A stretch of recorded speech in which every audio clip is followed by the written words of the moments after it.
Hello and welcome to another edition of An English Guy Watching Wrestling. I am an English guy, I'm Nick. Thank you so much for clicking on another video.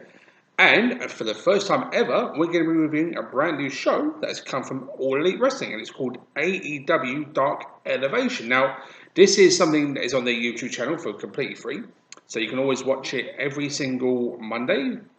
And again, AEW, like AEW Dark, they're not afraid to put on matches. 50 matches they put on their very first debut, and it was a good debut as well. So, with that being said, let's go right into it.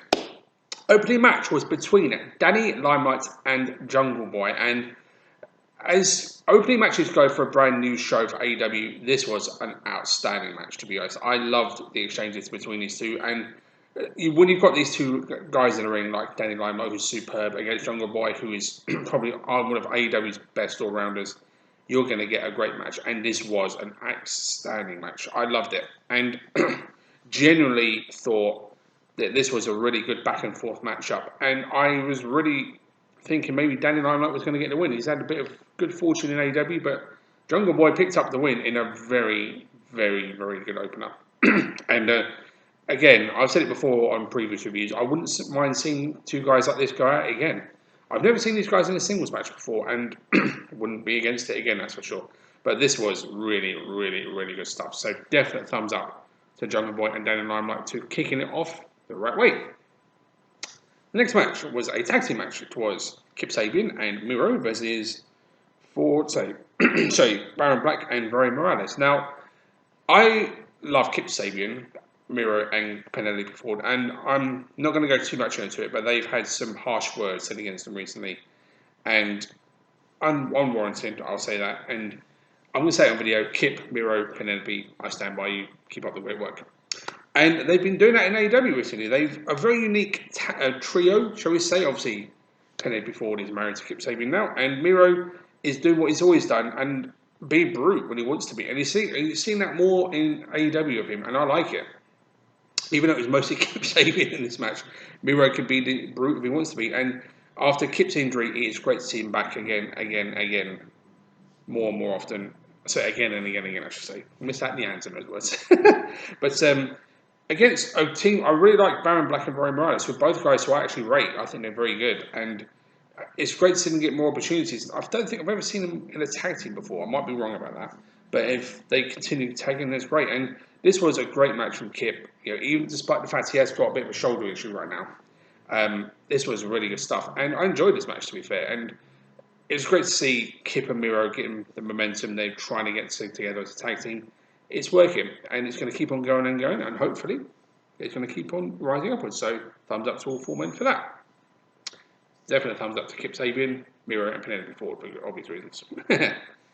So the third match, Skyler Moore versus Big Swole, and I'm going to say it was great to see Big Swole back in the ring after 2 months away because she's been battling Crohn's disease, and I feel really bad for her because she has suffered from it in the past. But she's back after 2 months. So pleased to see her back because I love Big Swole. I have for a long time. Her confidence, the way she does things in the ring, is just fantastic to watch. Against Skyler Moore, making a return to AEW after a little while.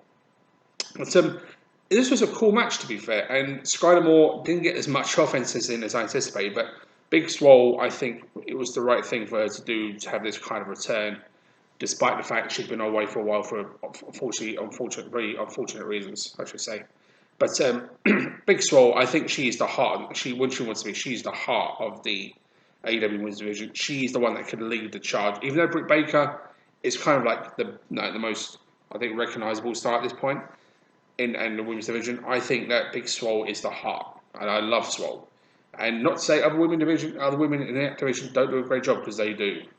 But Big Swole, her back means a lot to AEW, I think, and great to see her pick up a win and a return. So thumbs up for that. The next match was Marco Stunt versus QT Marshall. Now, QT's kind of gone a bit of an unusual direction, shall we say, as of late, as part of the Nightmare family. He's kind of gone, I will say, heel in the Nightmare family, and they're a face faction. But it's been unique to see, to be honest. I've enjoyed it, to be honest. And I think QT's a great all-round wrestler. And against Marco Stunt, who I really like, And this was a good match as well, to be fair. And I really enjoyed the exchanges between the two men that are really, really good at playing up to what they do. Obviously, Marco Stunt is the smallest male competitor in AEW against QT Marshall. He's not the biggest, but he's strong. He's a great all-rounder, and he's got great everything he can do. Everything he can do is great. I should put it that way. And the way they worked together in this match was very well done. And Marco Stunt, as I said before, he's the smallest male competitor, but he's also one of the quickest. He's insanely fast. And I enjoyed what these two did. And it was great to see QT Marshall get the win, kind of continuing his heel little ways. And the way he got the win with the diamond cutter was very, very good too. So this was a good match. I enjoyed it. And definite thumbs up to both men to put on this kind of matchup. And it really drew my attention. And I really, really liked it. So definite thumbs up for that. Our next match was Tay Conte versus Ashley Fox, who's returned to AEW after a little while. And I've said it before, Tay Conte, I think, is the most improved wrestler in the female division this year. And against Ashley Fox. And this was not the longest match, but Tay Conte is, again, now and then showing some very unique and different moves in her matches. And she's starting to step through and do it. And Ashley Fox is a very, very talented veteran wrestler. She's been going for 6 years, I think, but very rarely in a singles match. She's usually part of the C-Stars, as you've heard of them. But this was a good match too. I enjoyed it. And Tay Conte, again, showing a lot of improvement and a lot of more offensive variety. And it's great to see that because, as I said, she's the most improved wrestler in the women's division. And her being accompanied by -10 is just so funny. It's so cool as well. Obviously, and that was the only Dark Order member was -10 on this week's show. But it was a fun match, so I enjoyed it. And Tay Conte keep up with great to see Ashley Vox back in AEW because I think she's great. I've watched the wrestling many times in the independent scene, so thumbs up. Next match was a tag team match. It was the Seidel brothers, Matt and Mike Seidel versus Gerald Nelson, Royce Isaacs, who I think were making their AEW debuts. As of late, the Seidel brothers have been building up a lot of momentum, I'm glad to say. And it's great to see that because I've always rated Matt Seidel. He's legitimately one of my favourite wrestlers. I think he's awesome. And Mike Seidel is a guy who I haven't seen that much of, but except apart from AEW. And he's starting to grow on me, to be honest. Obviously, you could tell the camaraderie they have, obviously, because they're brothers. But this was also a fun tag match, too, and a chance to really show what the Seidel brothers can do. And they're starting to show that a lot more recently, and it's been good to watch. And another great addition to what has already been a fantastic tag team division in AEW, and it's showing. And they're really starting to show what they can do a lot more, and more offense between the two of them as well. That's always great to see. And so, can't fault it. Now, well, there's something to do with Matt Seidel a bit later, but we'll get to that in a little bit. Our next match was Dani Jordan versus Red Velvet. Now, I haven't seen Dani Jordan in AEW for a little while, but I do like Dani Jordan. I've seen the Mean Girl, the Burn book and everything. It's kind of cool to see that against Red Velvet, who I think was her second match back after maybe her first match back, I should say. Apologies. After the massive tag match between her and Cody Rhodes versus Shaquille O'Neal. I call it Shaq and Jade Cargill. And again, this was a good match. I enjoyed this. Dani Jordan is a one I think is starting to improve more and more as time goes on too. And against Red Velvet, she is one of the most reliable female competitors AEW has, despite the fact she's only been wrestling for 3 years. She's starting to show improvement through and through. I think she's also part of the Nightmare family. I'm not 100% sure by that. But if she is, then she's under the tutelage of some fantastic wrestlers. But I enjoyed this one, I really did. And it wasn't the longest match, but as I said, the exchanges between the two of them was very, very good. And Dani Jordan is starting to get better and better, and so is Red Velvet. So it was a very good match to see two rising talents, shall we say, kind of clash. And it was great to see, and I enjoyed it. So definitely thumbs up to both ladies for that. The next match was Dante Martin versus Max Caster. Of course, Anthony Bones is still on the shoulder of injury, unfortunately, so Max Caster is going to be taking the singles route. Against Dante Martin, again, who doesn't really wrestle many singles matches because obviously he's part of Top Flight. But I saw this match advertised, I thought this is going to be fun, and it was a lot of fun. And because Dante Martin, I've said it before and I've said it again, one half of Top Flight, one of my favourite teams of wrestling. I think they're ridiculously talented. And Dante Martin proved in singles matches he's ridiculously talented as well, because Max Caster kind of did the thing of working on Dante's shoulder, which I thought was a great idea, because obviously not being able to do springboards, climb the ropes a bit quicker, so slow, I should say. And it was a very unique but interesting but good game plan by Caster, because I'd never seen him work on a body part before, and it was very cool to see that, and kind of another dimension to what he does as a singles wrestler, and it was great. And I enjoyed this one because of the psychology of the exchanges and how these two men work together. With Max cheating by doing the low blow and then doing the mic drop with the top rope elbow drop. But this was a good match too. I really enjoyed this. And again, great work rate between both men. The psychology, the movement, the moves themselves was very well put together by these two. So again, I wouldn't be against seeing this one as a singles match again. So thumbs up to Dante and to Max. Well done. The next match was Lynn versus Abaddon. Now Abaddon, since her return to AEW, has been pretty much squashing everybody she's faced, and this is another one. Cemetery Drive won the match in quick succession. Abaddon showing what crazy character she is in AEW. So this was a squash match. There you go. Abaddon wins with the Cemetery Drive. The next match was Big Will Hobbs versus Brandon Cutler. Now, I don't think I've ever seen these two in a singles match or even a match full stop against each other anywhere. But that's a great thing, You're kind of cool to see that. And Will Hobbs hasn't wrestled in AEW for a tiny bit of time, not a huge amount of time, against Brandon Cutler, who's by now a veteran. Regular on AEW and AEW Dark.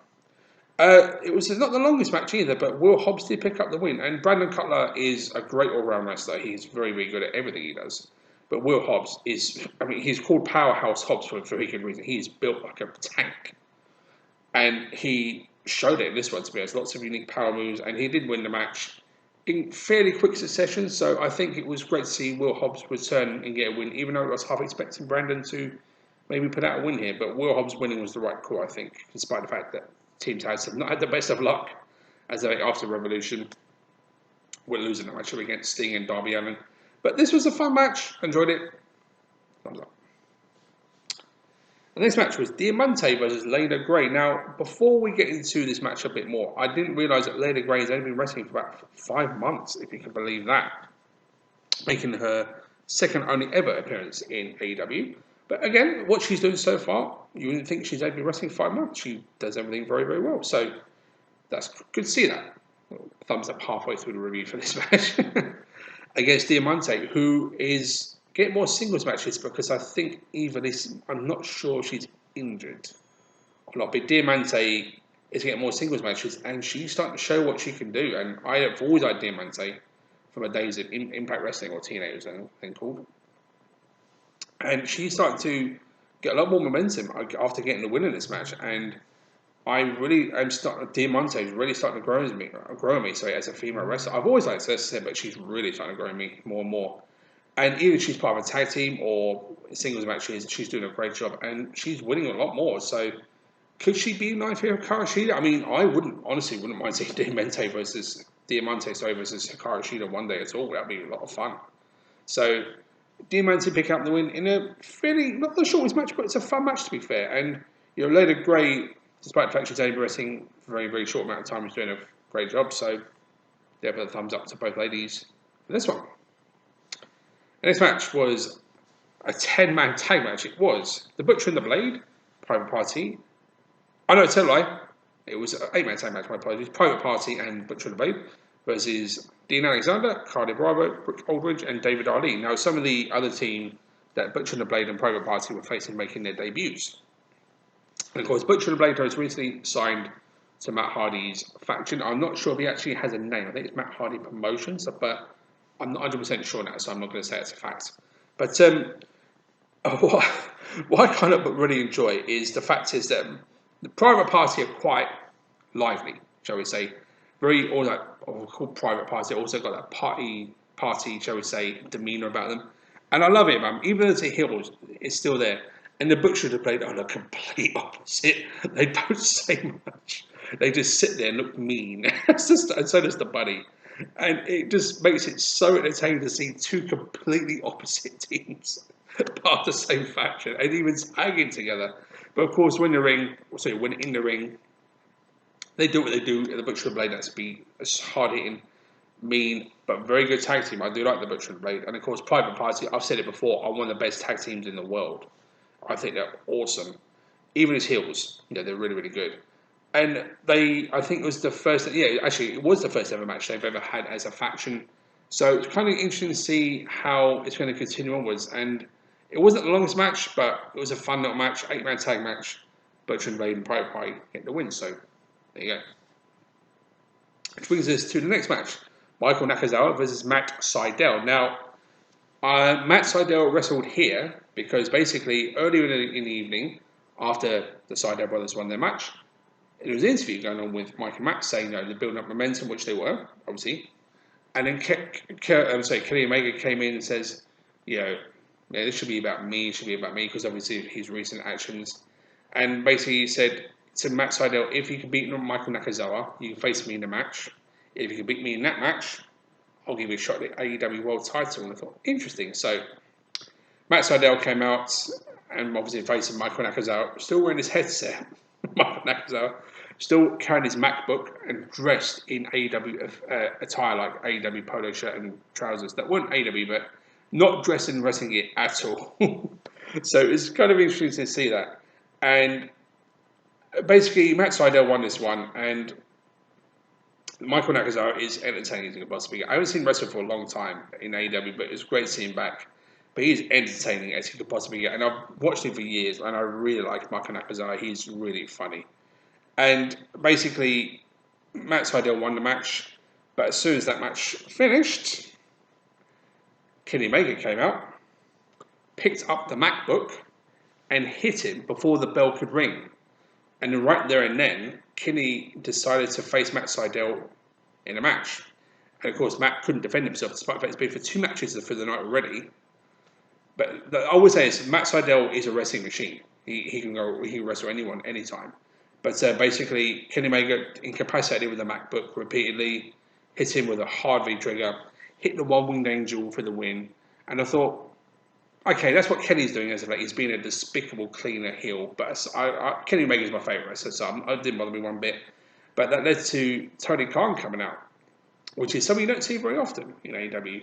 Saying, that was ridiculous. Kenny, you can't make up your rules, blah, blah, blah. And said to Matt Seidel, you have got a one-on-one match, simplicity, without anything like that happening in a couple of weeks. So, honestly, seeing shall we say, more recovered Matt Seidel versus Kenny Omega is what I'm looking forward to. I've never seen those two have a match anywhere. But knowing how good both men are, that is going to be a cracking match. So, one to definitely watch. I can't wait for that one, to be honest. Which brings us to the main event. And honestly, my match of the night. And when I saw this one advertised, I thought, oh, that's going to be good. Riho, former AEW Women's Champion, and honestly, a fantastic wrestler, if you've ever seen her, versus one of the most entertaining female wrestlers I've seen for some time, Miki Ito. And of course, those who know, Miki was once part of a female pop group in Japan. And I forget what they were called, in all seriousness. But of course, her coming out singing the theme tune, it just gets everybody popping because you don't really see that in wrestling. And the fact is that she has the characteristic of a very hard head. She'll headbutt the turnbuckle, then headbutt her opponent, and then obviously the opponent will move. She'll innovate her way into doing a different headbutt from a different angle.